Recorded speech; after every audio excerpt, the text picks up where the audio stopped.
Para po, Doc, ma-refresh lang yung utak ng ating mga kaabante at maging kami na rin po. Paano nga ho nakukuha ito? Ang At sakit na to. oo. At sabi nyo nga kanina, walang sintomas nakakatakot. Yes, ang tuberculosis po ay primarily sakit sa baga, sa lungs, no?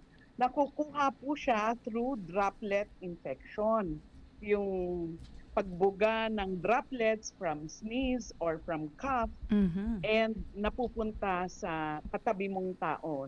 Now, it's like COVID, no? Droplet infection rin ng COVID or measles, yan.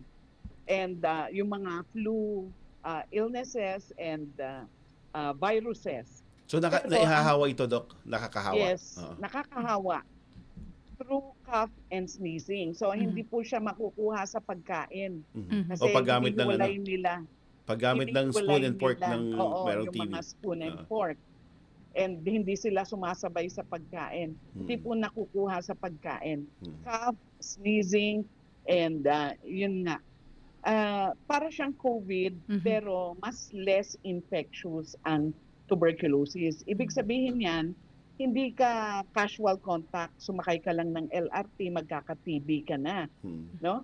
It is close, frequent contact. So, ang usually nagkakahawaan, yung magkakasama sa trabaho, magkakasama sa bahay, yung mga institutions like the jails, the orphanages, and old folks home. At manatiling nakatutok sa Abante. Sundan kami sa aming mga social media accounts at huwag kalimutang mag-subscribe sa aming YouTube channel, DWAR Abante Radyo, para sa mga eksklusibong balita.